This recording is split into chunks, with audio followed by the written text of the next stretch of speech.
Indonesia Raya, merdeka, merdeka, hiduplah Indonesia Raya.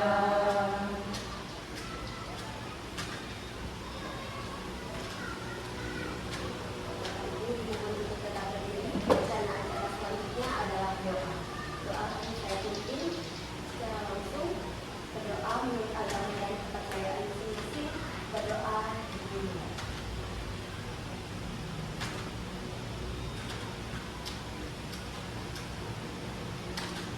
Berdoa selesai, Bapak Ibu dipersilakan untuk duduk kembali.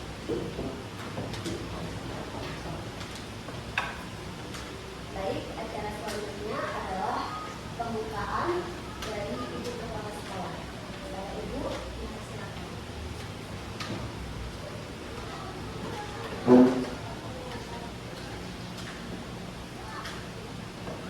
Baik, terima kasih atas waktunya pembawa acara. Pada kesempatan siang ini, Bapak Ibu sudah berkenan hadir di acara diseminasi, diseminasi dari calon guru penggerak rekan kita, calon guru penggerak angkatan 11 Kota Denpasar. Sebelumnya yang aturkan pangandalumat, Om Swastiastu. Assalamualaikum warahmatullahi wabarakatuh. Salam sejahtera, namo buddhaya, rahayu. Yang terhormat, yang saya hormati Bapak Ibu guru yang sudah bersedia hadir pada kegiatan yang baik ini, tentunya seperti judul yaitu diseminasi tentang budaya positif. Jadi kalau yang kita ketahui, budaya itu artinya kebiasaan positif yang harus kita laksanakan tentunya di sekolah kita tercinta, yaitu SD Negeri 4 Guru. Nanti dengan diseminasi ini harapannya ke depan tentunya rekan-rekan guru semuanya bisa mengimplementasikan budaya positif di SD Negeri 4 Guru. Apa yang nanti akan disampaikan atau disebarkan oleh calon guru penggerak rekan kita Ustaz Pande, supaya nanti bisa diterapkan ke anak-anak, kemudian tentunya untuk meningkatkan atau membuat pembelajaran yang menyenangkan di sekolah seperti itu. Oke.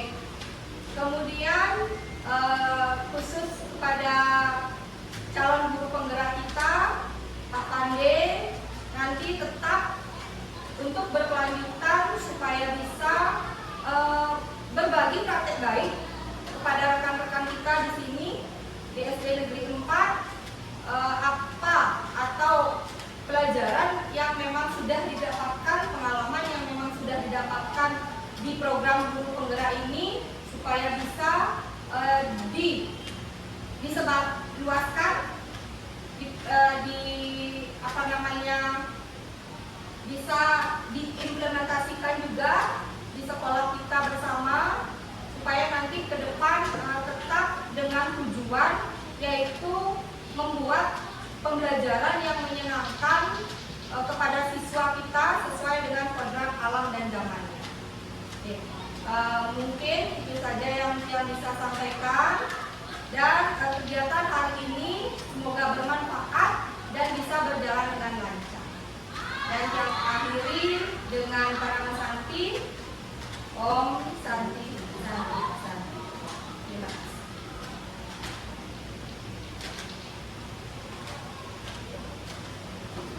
Terima kasih Ibu Kepala SD Negeri 4 Ibu atas pembukaannya.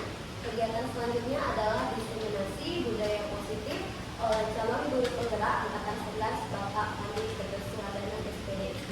Kepada Bapak dipersilakan.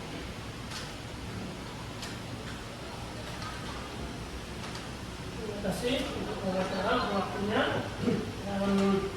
Yang hormat Ibu Kepala Sekolah dan teman-teman semua yang saya banggakan, mohon izin hari ini Tidya selaku CDP akan melakukan diseminasi praktek baik.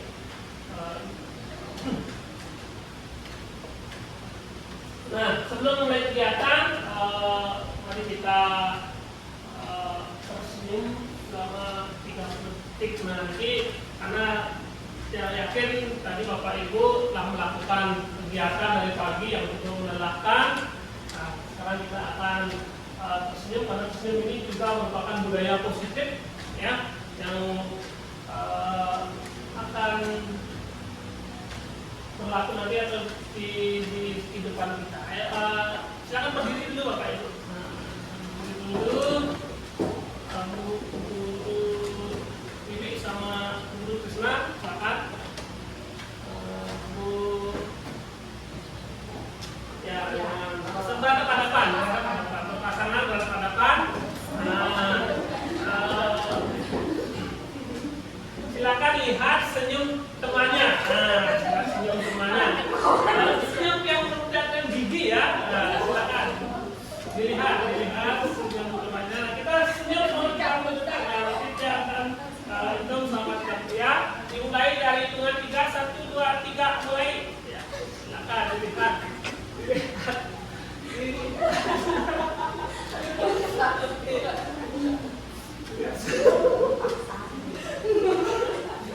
Senyum yang ikhlas ya, senyum yang ikhlas.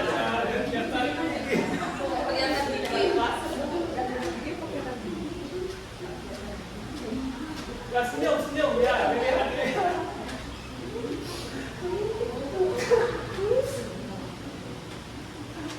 Oke, baik Bapak Ibu, silakan duduk kembali. Nah, itu nanti bisa Bapak Ibu dicoba ya di kelas ya. Kalau sudah jam-jam mepet, jam terakhir, kalau buat SBK mungkin memerlukan persiapan, nah nanti bisa ini ya, biar suasana kelasnya menjadi cair, biar tidak tegang gitu ya. Jangan tegang-tegang, biarkan bapak-bapak di rumah yang tegang, nanti ibu-ibunya jangan tegang. Oke, kita lanjut. Nah, sebelum mulai kita akan membuat kesepakatan umum. Nah, kesepakatan seminasi hari ini. Nah, ini ada beberapa kesepakatan pemantik yang buat. Yang pertama adalah menghargai siapapun. Yang kedua menjadi pendengar yang baik. Mungkin ada lagi tambahan apa yang akan kita sepakati dalam kegiatan diseminasi ini. Ya, dari Ibu. Terima kasih atas waktunya. Mungkin kesepakatan yang kita buat yang ketiga yaitu apabila ingin berbicara atau bertanya, silakan mengacungkan tangan. Oh ya, dibantu di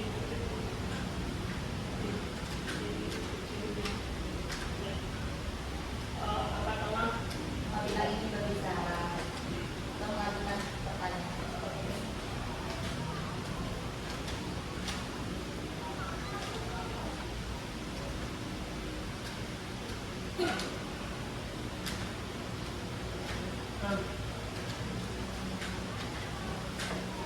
ya. Ada lagi mungkin tadi Bapak Ibu jawab apa yang akan kita sepakati dalam kegiatan ya tadi. Semua peserta aktif terlibat. Iya, semua peserta aktif terlibat.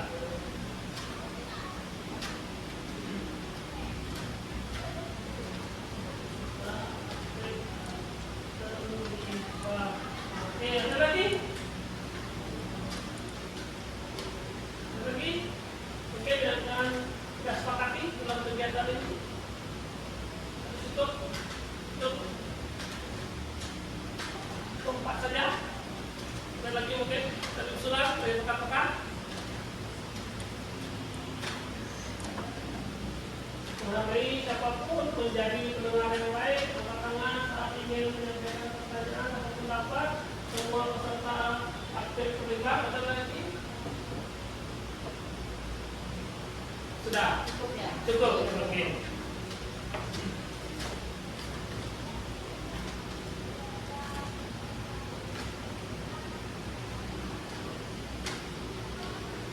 Ya, itu kesepakatan telah kita sepakati Bapak Ibu. Oke, rekan. Yang pertama menghargai siapapun. Nah, yang kedua menjadi pendengar yang baik. Yang ketiga angkat tangan saat ingin memberikan pertanyaan. Dan semua peserta aktif terlibat. Nah, Ini kesepakatan yang akan kita jalani atau sepakati pada kegiatan diseminasi pada siang hari ini. Oke, lanjut. Oke, kita lanjut Bapak Ibu. Nah, seorang guru yang baik itu harus memiliki kemampuan dalam mewujudkan budaya positif di sekolah. Budaya positif di sekolah. Nah, budaya positif tersebut dapat dijalankan dengan menerapkan konsep-konsep seperti, nah, yang pertama ada disiplin positif, yang kedua motivasi perilaku manusia, yang ketiga keyakinan sekolah atau kelas, yang tadi sudah Bapak Ibu coba buat dan sama-sama buat. Yang keempat kebutuhan dasar manusia, yang kelima posisi kontrol restitusi, dan yang keenam segitiga restitusi. Oke. Nah, disiplin positif. Nah, Bapak Ibu, apa itu kira-kira disiplin positif? Apa kira-kira apa yang maksudnya disiplin positif? Mungkin Bapak Ibu pernah menggunakan apa itu kira-kira disiplin positif? Aduh.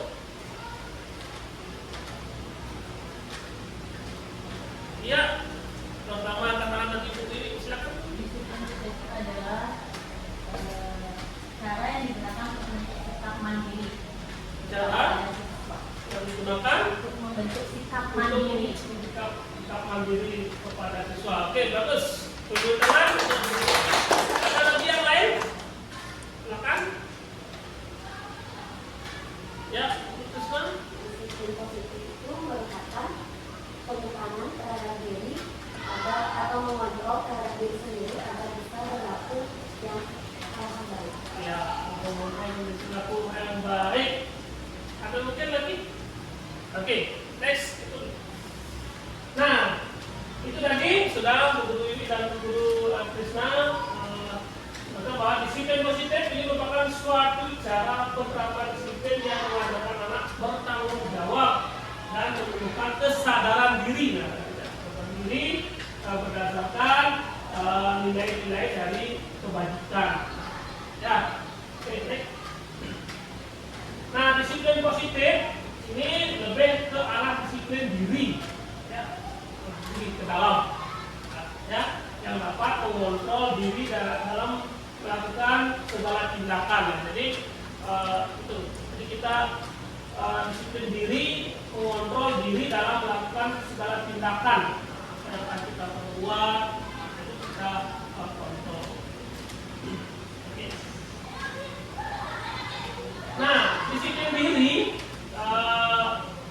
ini dapat membuat murid memahami, ya, dapat memahami dan menyadari berdasarkan motivasi internal, bukan akibat paksaan, ujian ataupun hukuman. Motivasi internal itu artinya yang tumbuh dari dalam diri siswa, ya, dari dalam diri siswa. Jadi itu motivasi internal, bukan dari paksaan, bukan dari ujian ataupun bukan dari hukuman. Nah, itu bagaimana kita sekarang menumbuhkan atau menyadarkan diri siswa kita itu agar mempunyai motivasi internal, motivasi dari dalam untuk mereka berubah ke arah yang lebih baik atau ke arah yang positif. Nah, ada 6 karakter dalam profil pelajar Pancasila. Beriman, bertakwa pada Tuhan yang Maha Esa, berharap mulia, mandiri, peduli tentang global, gotong royong, kreatif, dan bermanfaat. Dari budaya positif yang beriman, contohnya apa, Pak? Beriman kepada Tuhan yang Maha Esa, bertakwa mulia, bercontoh. Ya, Ibu. Kalau beriman dari siswa itu bisa melaksanakan sembahyang, Iya. bersama mungkin seperti itu. Oke, terima kasih Bu. Ya, tangan semua. Ya, itu nanti ya dari Ibu Vera. Kalau kita mencoba kalau beriman, apa berdoa, sembahyang, ya. Kalau mandiri, nah, ya, menurut gimana?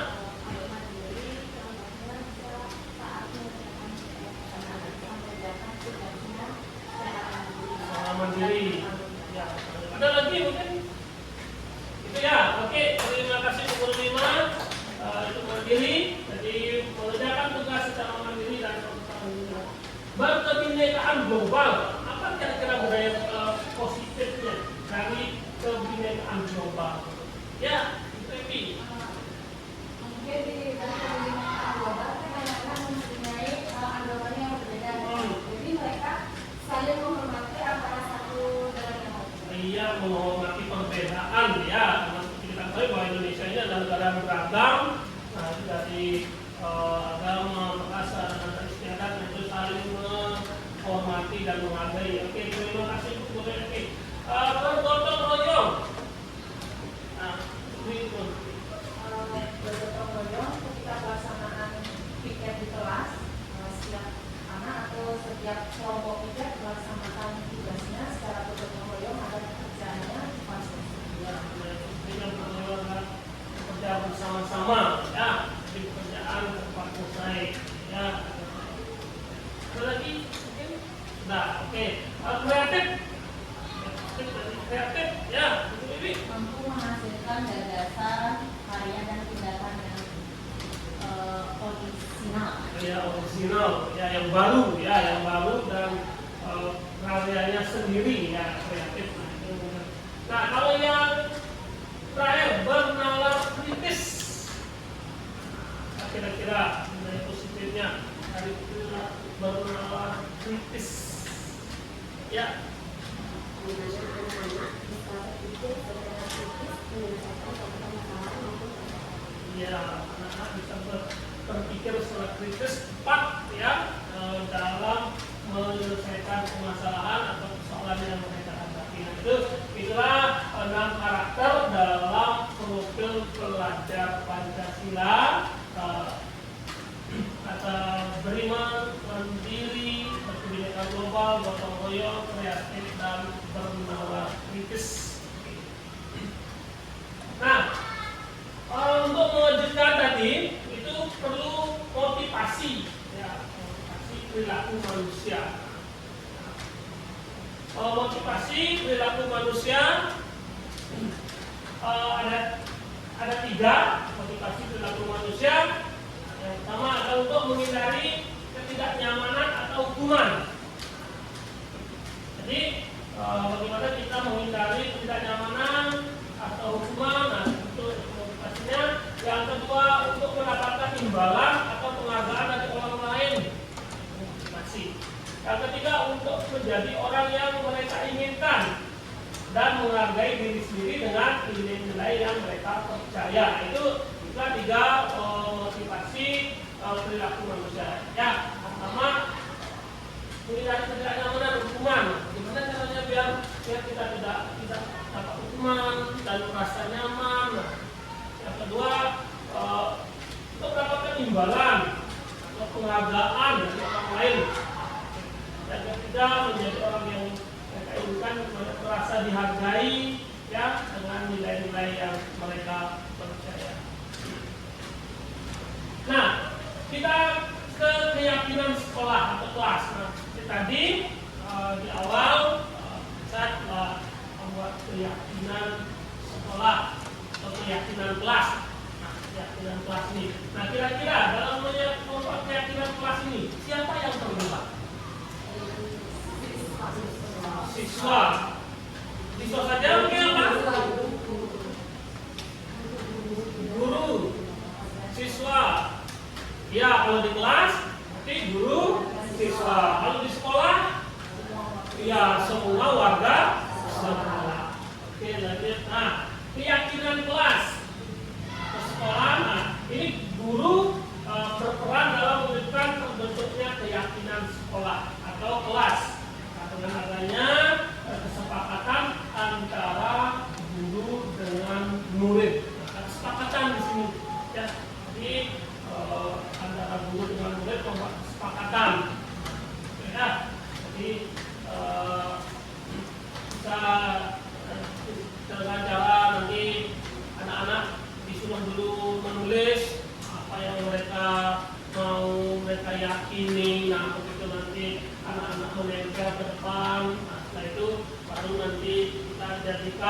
sebuah kalimat yang positif. Nah, itu untuk membuat sebuah keyakinan kelas atau kesepakatan sekolah.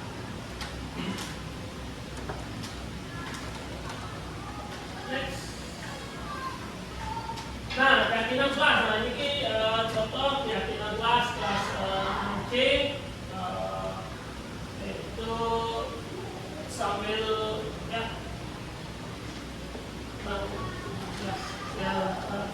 menghormati ya.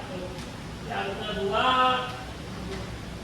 kehadiran, jujur ya, mungkin yang bermain HP pada saat jam belajar, seperti itu.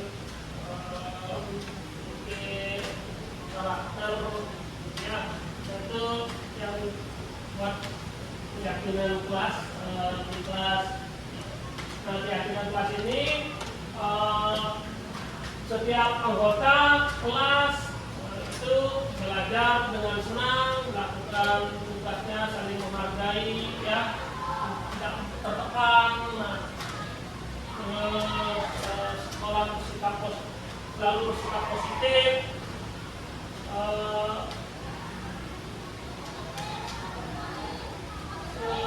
menjadi diri yang terbaik, percaya diri ya,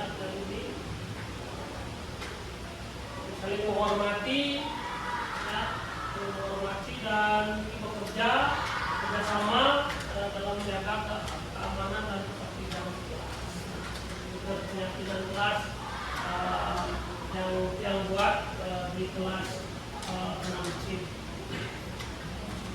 Nah, tadi sudah, sekarang kita ke SBT.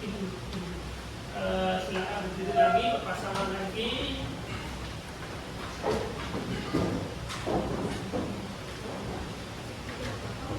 Nah, SBT-nya adalah nanti yang di sebelah utara yang pakai hitam, grup hitam, yang di sebelah selatan grup hijau.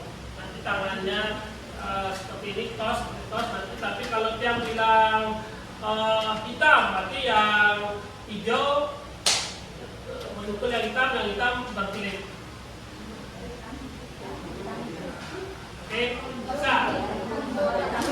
Pokoknya siapa ya? Kebalikannya. Kalau hijau berarti yang hitam yang memukul, yang hijau berpilih.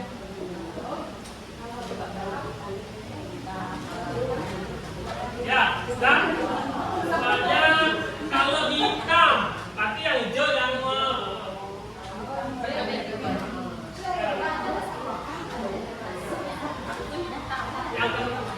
pokoknya ya. Tapi kalau dihindar ya, yang disebutkan menghindar. Nah, itu kata dia ya, yang disebutkan menghindar. Ya, contohnya dulu hitam. Nah,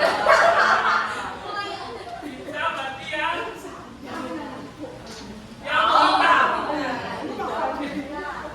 kedua ya.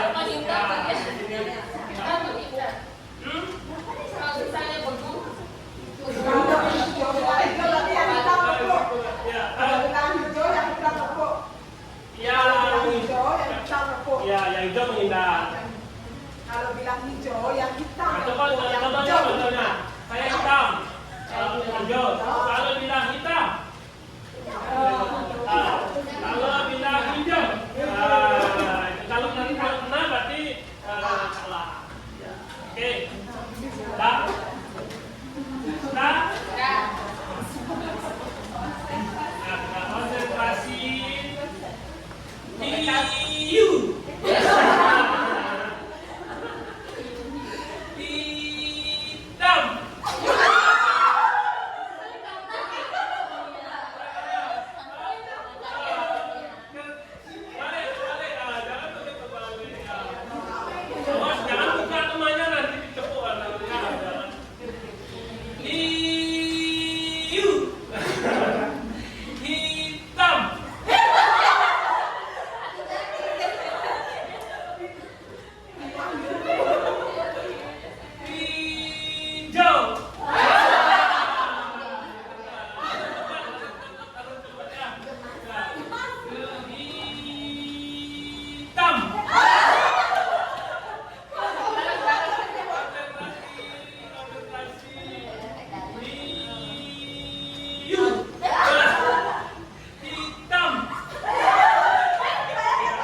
Nah, itu ya, itu dari pemain bisa menunjuk. Jangan sampai nanti SDK ini ya bisa di kelas mungkin biar menemukan konsentrasi siswa kita kalau sudah merasa bosan mereka belajar atau sudah mulai agak ribut, nah kita selingi dengan speaking atau seperti tadi di awal, nah, itu akan menemukan budaya-budaya yang positif ya. Dan semua siswa kalau sudah senang belajar, otomatis nanti siswa tersebut akan bisa mengikuti pembelajaran. Oke, nah kita lanjut ke kebutuhan dasar manusia. Nah, kira-kira apa kebutuhan dasar manusia? Kebutuhan dasar manusia. Ya, Kebutuhan dasar manusia bisa makan, kemudian ada tempat tinggal, karena manusia itu merupakan makhluk sosial, jadi berinteraksi dengan orang lain. Oke, terima kasih Ibu jawaban yang ya. Makan, tempat tinggal dan berinteraksi. Ada lagi mungkin? Ya. Itu pakaian. Pakaian, ya. Ada lagi? Kebutuhan dasar manusia. Oke. Ketika seorang murid melakukan suatu perbuatan yang bertentangan dengan nilai-nilai kebajikan atau melanggar peraturan, hal itu sebenarnya dikarenakan karena gagal dalam memenuhi kebutuhan dasar mereka. Ya, mungkin di kelas Bapak Ibu ada murid ini bertentangan dengan nilai-nilai kebajikan atau melanggar dengan peraturan, itu sebenarnya mereka itu gagal dalam memenuhi kebutuhan dasar mereka. Ya, jadi pasti ada kebutuhan yang belum terpenuhi dalam diri mereka. Nah, kebutuhan dasar manusia seperti tadi ada bertahan hidup, kasih sayang, rasa terima, penguasaan, kebebasan, kesenangan. Jadi itu kebutuhan dasar. Seperti Bapak Ibu kalau di rumah ada sesuatu kebutuhannya belum terpenuhi, kan pasti uring-uringan. Bisa dongkol lari, nah itu karena kebutuhan dasarnya mungkin belum terpenuhi ya. Kebutuhan dasarnya ada bertahan hidup, kasih sayang, rasa terima kasih, penguasaan, kebebasan dan juga kesenangan. Nah, kita studi kasus dulu Bapak Ibu, silakan cermati kasus di depan. Nanti yang akan ajak Bapak Ibu untuk kira-kira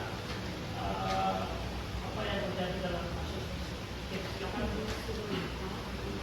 Ibu Sulaiha berwajib kelas 9H sedang bingung menghadapi ulah kelas 1 murid di kelasnya, yaitu Tommy. Anak telah mengeluarkan Tommy yang sekali meminta bekal makan siang mereka dengan paksa. Jika Anda menghadapi situasi seperti Ibu Sulaiha, apa yang akan Anda lakukan? Menurut Anda, kira-kira apa alasan Tommy melakukan hal itu? Tommy yang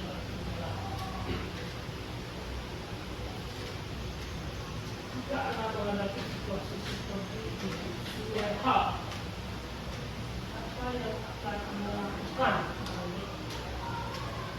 Anda kira-kira apa alasan Tommy melakukan hal itu?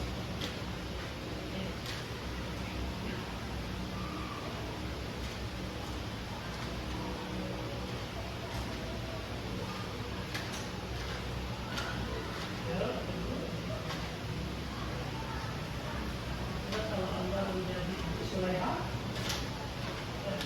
Saya menjadi Ibu Sulaiha sebagai guru wali kelas yang menghadapi Tommy karena sering kali meminta makan siang anak lain dengan paksa. Saya akan memanggil anak tersebut dan mengajak bicara berdua saja. hanya 4 mata.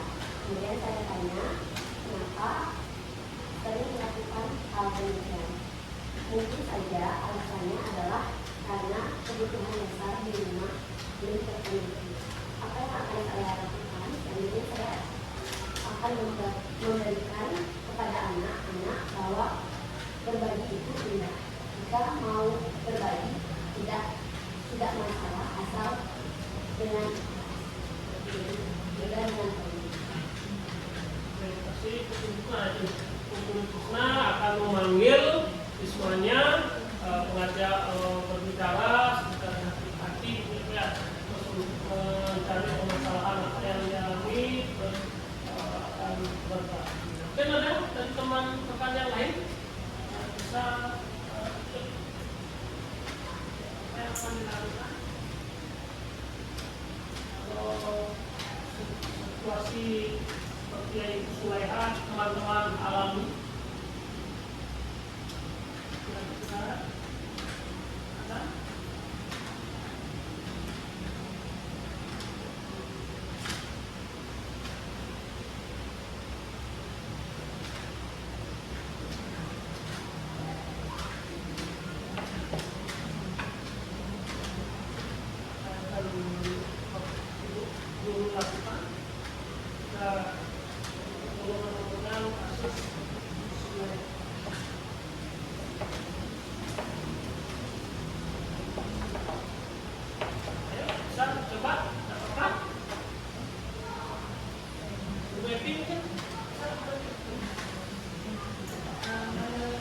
Kalau saya dalam di posisi Ibu Sulaiha akan melakukan hal yang sama. Yang pasti melakukan pendekatan dulu terhadap Tommy, apa alasannya Tommy meminta bekal makan siangnya secara paksa, kemudian kan kita mencari tahu apa alasan sebenarnya. Ya kita mencari solusi atas permasalahan tersebut, mungkin dengan menggunakan teman-temannya sama hanya seperti Bu Krisna bilang tadi, karena berbagi itu indah. Terima kasih untuk Krisna dan Evi itu ya. Jadi kita akan mencari permasalahannya, apa permasalahannya di mana. Ya, tidak ujung-ujung langsung kita menghukum kita lah. Ya, kita mencari apa permasalahannya, terus nanti kira-kira kenapa gitu.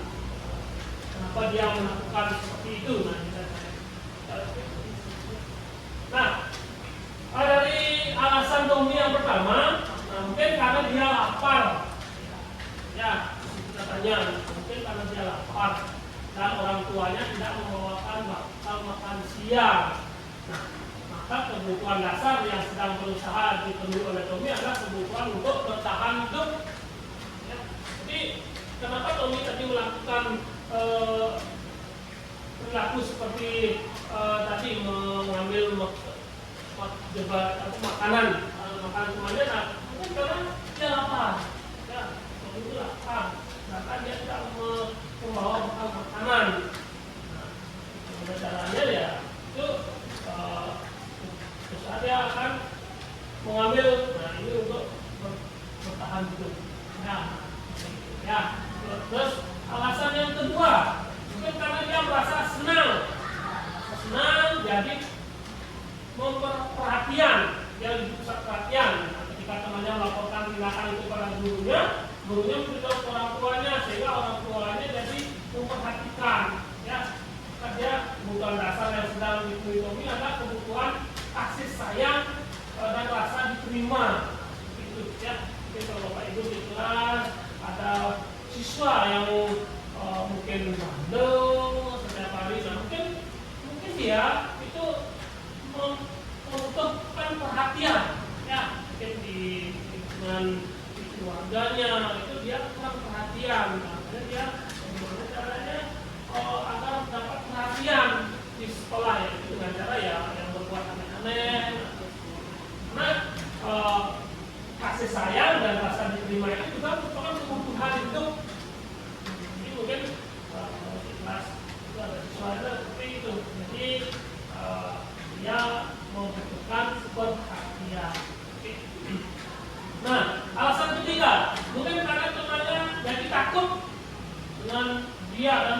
keinginannya. Itu kan UI itu badannya besar, terus dia mengambil dengan paksa, dan dia takut dengan dia dan menuruti keinginannya. Maka dia tulis sama menunjukkan akan kekuasaan.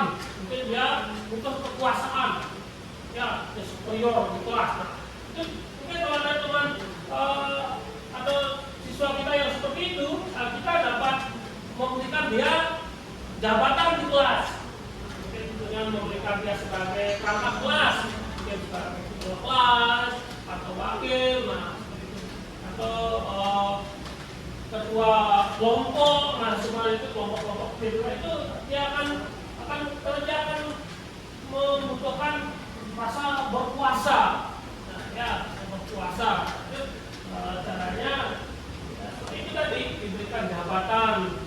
Kalau ada anak-anak yang seperti ini merasa ingin agar dia dihormati ya dengan yang keinginannya, itu bisa dikasih jabatan atau tapi tetap tapi itu harus kontrol, jangan sampai kebablasan. Oke, lanjut. Nah, alasan yang keempat, karena dia merasa bosan dengan bekal makanan yang dibawakan ibunya dari rumah. Nah, karena ibunya selalu membawakan bekal yang sama, oleh karena itu dia ingin mencoba makanan teman-temannya. Saya beraneka ragam, maka Tommy sedang berusaha memenuhi kebutuhan akan kebebasan. Bebas dia, bebas memilih, ya, bebas menentukan makanan, bebas menunya apa, dan sebagainya. Itu kebutuhan dasar biasa dan kebebasan. Ya, bebas. Nah, kalau di luar juga mungkin ada contohnya kalau siswa diajak belajar ngantuk, nah mungkin karena dia sudah bosan dengan cara kita mengajar, nah karena mungkin anak-anak benar-benar dirubah pola mengajar kita, nah seperti itu agar kelas tersebut menjadi aktif kembali, nah itu ya kebebasan. Jadi siswa itu bebas mencari ide, meluangkan idenya, agar dia tidak cuma menjadi pendengar saja. Nah, itu biasanya kalau sudah menjadi pendengar, dia akan ngantuk. Nah, jadi kalau kita ubah cara belajarnya, kita kebebasan dia, siswa tidak bisa berdiskusi, nanti dia menyatakan pendapatnya. Nah, itu kelas itu akan jadi aktif kembali. Ya. Nah, alasan kelima, karena dia melakukan iseng saja, dia menikmati ekspresi wajah teman-temannya yang kesal karena ambil makanannya, dan menurut dia ekspresi teman-temannya yang lucu. Tommy sedang berusaha memenuhi kebutuhan akan kesenangan, ya iseng saja, kadang ya. Jadi kalau temannya ekspresi wajahnya yang kesal dengan diambil makanannya, nah maka di sana kesenangan yang dia rasakan. Tapi Tommy ini untuk memenuhi kebutuhan akan kesenangan, ya kesenang ya dengan keusulannya. Nah, posisi kita kan ke posisi kontrol restitusi. Posisi kontrol restitusi. Kita hilangkan dulu restitusinya, yaitu posisi kontrol. Apa kira-kira posisi kontrol?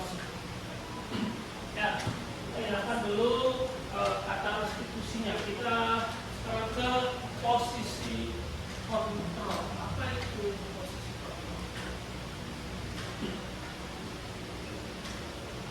kontrol?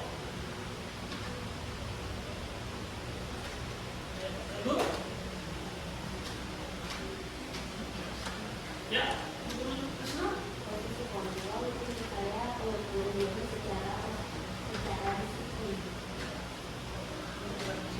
Ada lagi? Kontrol. Apa itu kira-kira kata kontrol? Kontrol.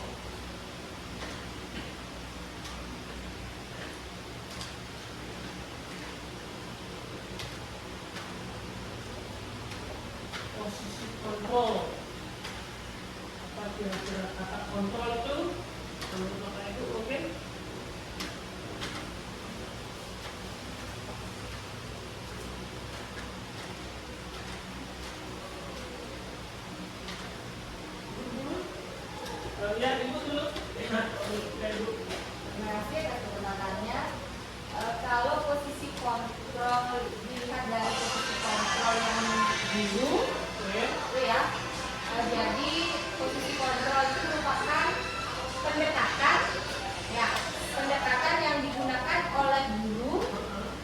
untuk mendisiplinkan siswa gitu ya.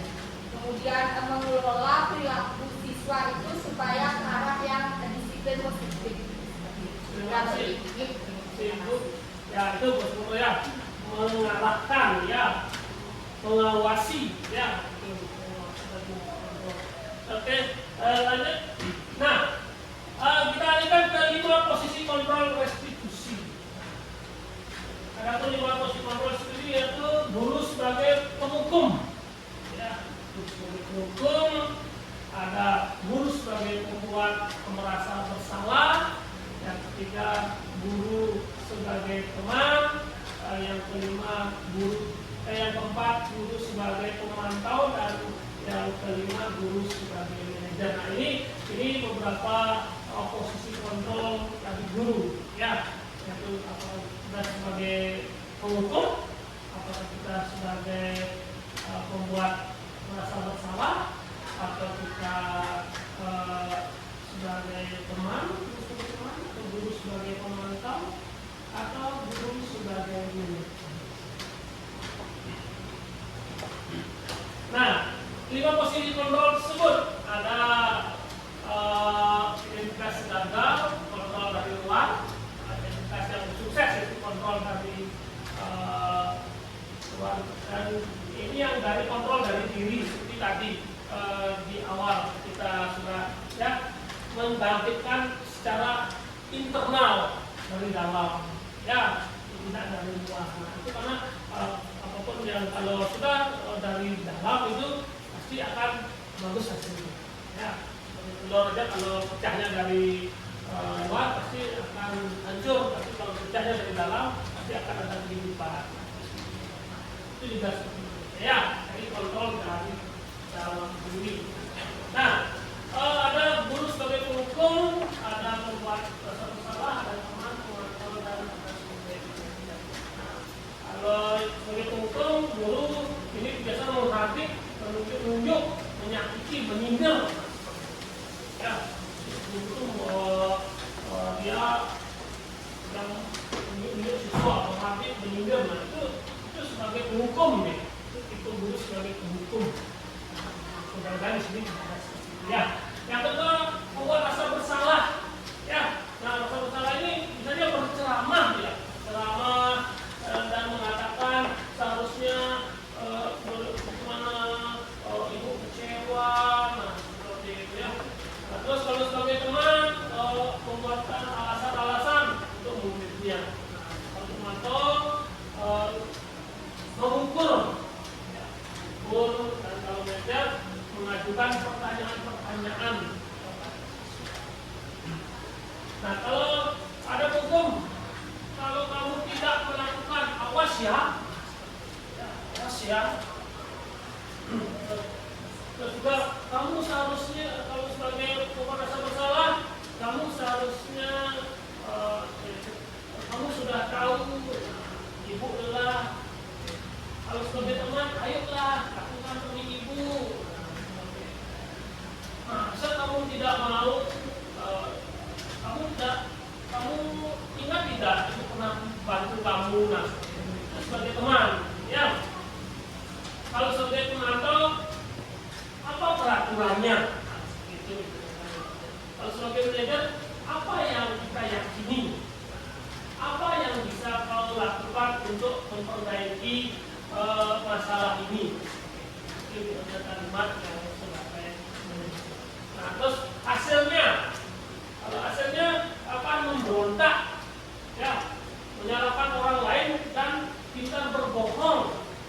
Kalau kita di penghukum sih, karena akan menjadi pembohong yang ulung. Nah, terus merasa disalahkan, terus dihardik. Nah, kita menjadi pembohong ya, untuk menghindari bagaimana biar dia tidak dipersalahkan, tidak dihukum. Kita akan menjadi pembohong, ya.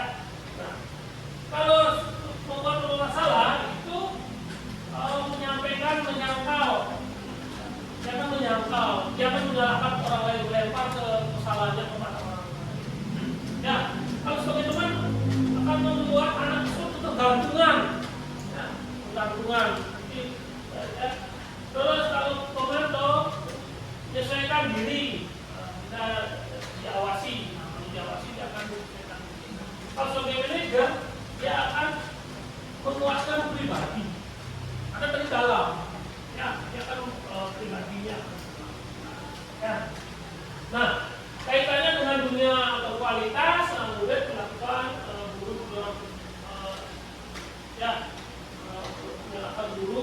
dalam dunia ya, murid meletakkan guru di dalam dunia normalita, murid meletakkan guru sebagai orang yang sangat penting di dunia. Nah, tapi kalau murid melakukan guru peraturan hukum yang berkualitas, ini murid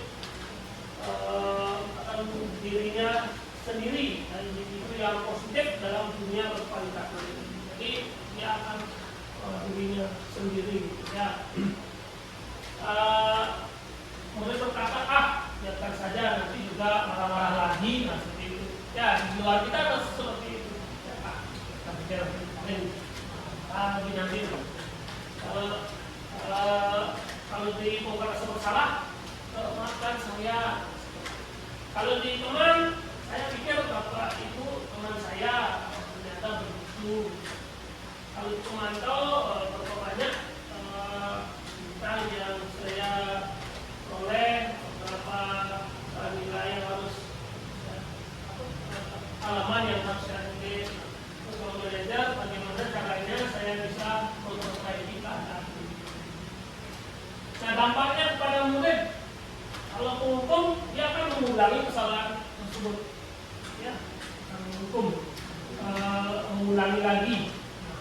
Kalau membuat rasa bersalah akan membuat merasa rendah diri, ya. Kalau di teman lemah, anak-anak akan lemah, ya, tidak mandiri dan menimbulkan rasa ketergantungan. Karena dia tidak akan bisa mengambil keputusan sendiri. Nah, terus kita tuntut. Kalau memantau mengibatkan pada sanksi atau hadiah untuk dirinya, mengharapkan hadiah dari sedangkan manajer, dia akan belajar mengevaluasi bagaimana cara memperbaiki itu 5 posisi kontrol. Oke, lanjut. Nah, posisi kontrol restitusi. Nah, di antara 5 posisi kontrol tersebut sebaiknya seorang guru menggunakan posisi kontrol sebagai manajer. Ya, jadi kita harus mengajarkan anak tersebut yang bertanya kenapa seperti itu, ya. Kalau kamu berbuat seperti itu apa nanti akibatnya.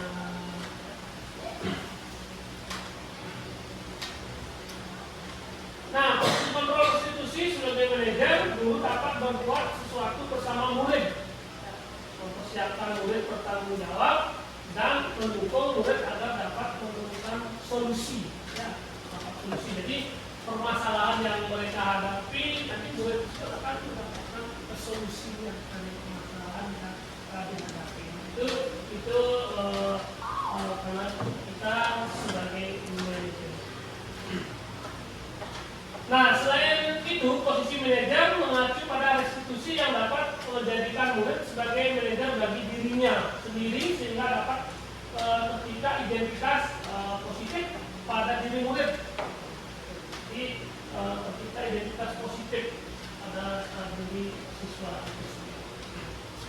Nah, kita lanjutkan sekarang ke segitiga restitusi. Nah, mungkin segitiga restitusi ini baru kali Bapak Ibu mendengar atau itu. Nah, bahwa segitiga restitusi yang pertama ada menstabilkan identitas,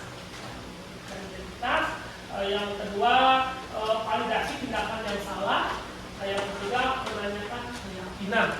Karena permasalahan seperti tadi si Tommy, nah kita itu menstabilkan identitas itu pertama, yaitu validasi tindakan yang salah, yang ketiga menanyakan keyakinan. Nah, menstabilkan identitas berdasarkan prinsip bahwa membuat kesalahan adalah bagian dari proses pembelajaran, ya, yang nantinya akan menggeser identitas gagal ke arah identitas yang sukses. Jadi kalau anak-anak yang tadi bermasalah itu kita bisa dengan tiga restitusi ini yang pertama stabilkan identitas ini. Kalau membuat kesalahan adalah bagian dari pembelajaran yang nantinya akan menggeser identitas gagal ke identitas yang sukses. Nah, misalkan solidaritas. Nah, ini beberapa kalimat yang dapat kita lihat bahwa salah itu hal yang manusiawi. Tidak ada manusia yang sempurna.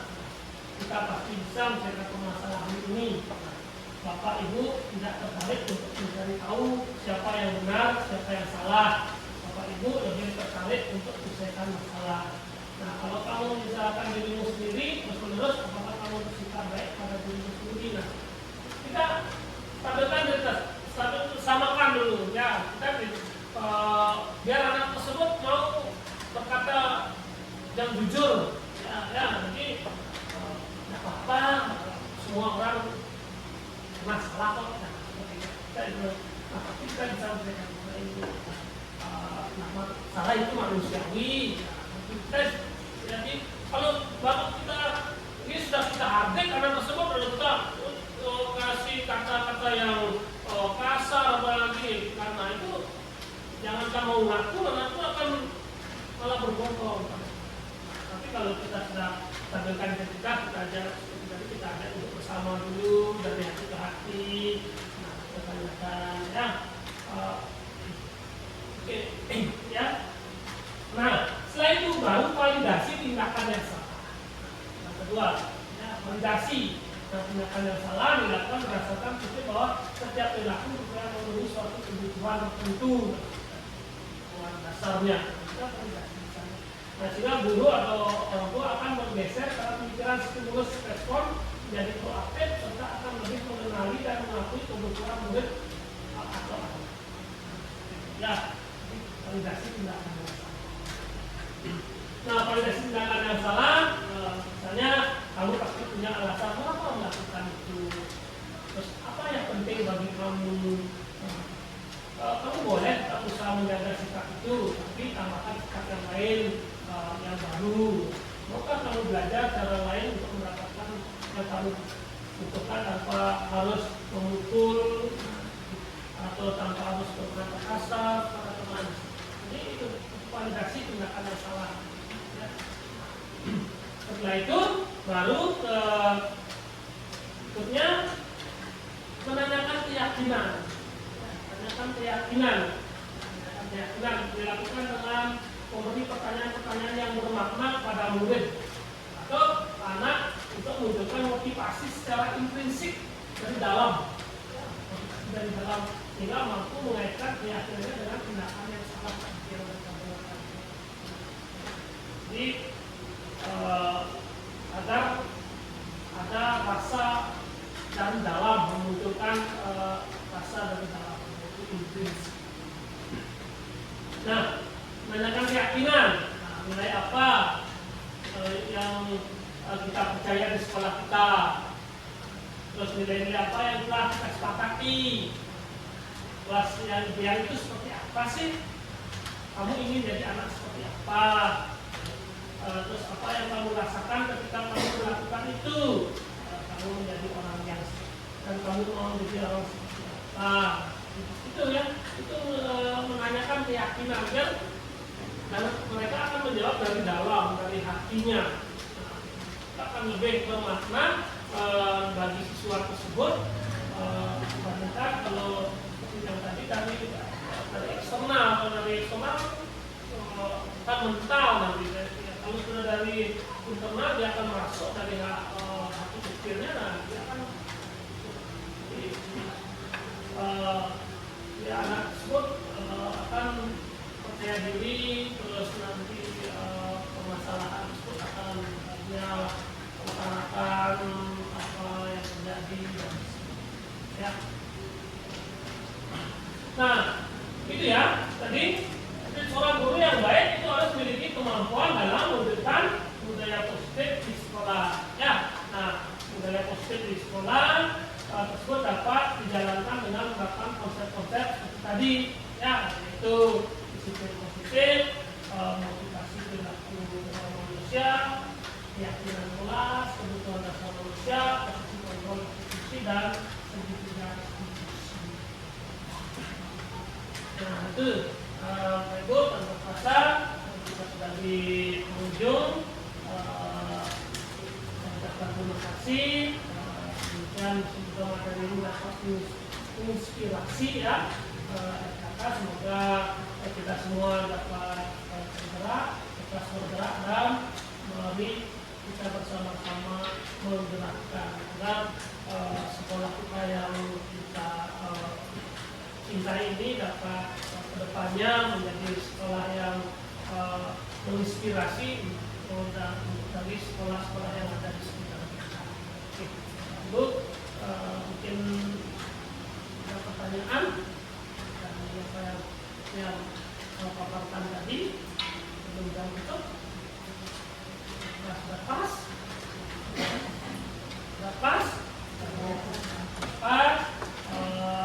dan terima kasih, dan yang tutup dengan ucapan terima kasih dan Prof. Santi